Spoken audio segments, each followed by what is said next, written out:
चौथी लाइन पर कान बंद कर लेते हैं कि कोई बात नहीं है, कहने तो जो कह रहा है, ठीक है। क्योंकि भगवान खाते नहीं है, वो भाव लेते हैं।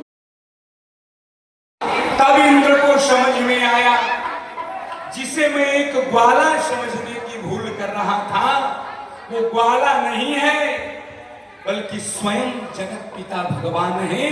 ये अपराध मुझसे हुआ कि मैंने उनको इंसान समझ लिया। इंद्र ने तत्काल अपने अभिमान को त्यागा और सीधा आ गए वृंदावन की रमण रेती में, भगवान के चरणों में नतमस्तक हो गए।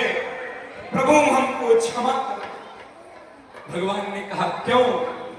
कहा आपकी इतनी लालित्यमयी लीलाओं को देखकर कोई भी भ्रम में पड़ सकता है, मुझे भी वही भ्रम हो गया।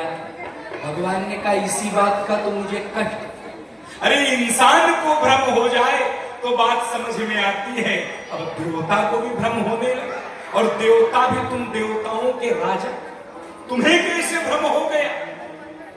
कहा प्रभु मुझे गलती स्वीकार है, मुझे क्षमा कर दीजिए।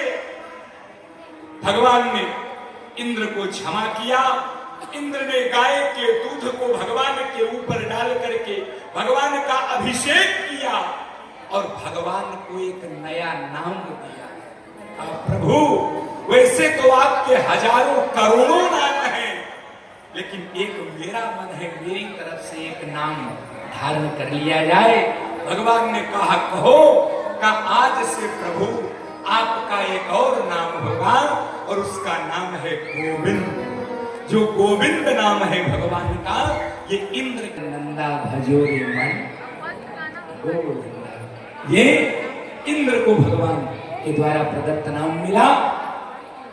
गिरिराज स्थापना के बाद भगवान धीरे धीरे और बड़े हुए और कई लीलाओं को करते हुए, कई राक्षसों को समाप्त करते हुए भगवान ने वृंदावन में, निधिवन में गोपियों के साथ में रास रचाया।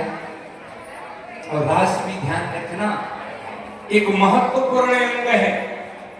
रास पंचाध्यायी को भागवत का प्राण माना गया, लेकिन कभी कभी कुछ लोग भगवान के रास रचाने अपने से जोड़कर स्वयं तो नरक में जाते ही हैं, क्या हमारी और भगवान की बराबरी है? और भगवान ने जो रास रचाया उसमें कहीं अश्लीलता नहीं थी। पढ़िए श्रीमद् भागवत गर्ग संहिता भागवत रहस्य जाते हैं। ब्रह्मा ब्रह्मलोक से रास देखने आ रहे हैं, शंकर कैलाश से रास देखने आ रहे हैं, नारद बीड़ा सजाकर गाने आ रहे हैं, सरस्वती ब्रह्मलोक छोड़कर आ रही है, सातों सप्तऋषि खड़े हैं, 88,000 महात्मा खड़े हैं, सब आकाश में नर किन्नर गंधर्व सब खड़े हैं। एक बात बताना, जब कोई गलत काम करता है तो चोरी से करता है, कोई हमको देख न ले। और जहां इतने महापुरुष देख रहे हो और वहां भगवान ने रास रचाया हो, वहां जरा भी ये शंका है कि असली। और कभी कोई ऐसी बात कहे तो या तो प्रत्युत्तर देकर उसे शांत कीजिए, और अगर प्रत्युत्तर आप नहीं कर पाते हैं तो वहां से कान बंद करके उठ जाइए। कोई विषय है, अगर भगवान की निंदा नहीं सुन सकते तो चले जाइए, और या तो आप उसका प्रतिकार कीजिए।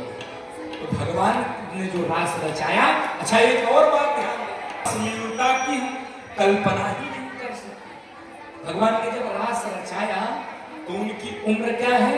11 साल। भगवान की उम्र क्या है? 11 वर्ष। और गोपियां कौन कौन सी हैं? का विवाहिता भी आई है रास रचाने, कुंवारी भी आई है रास रचाने।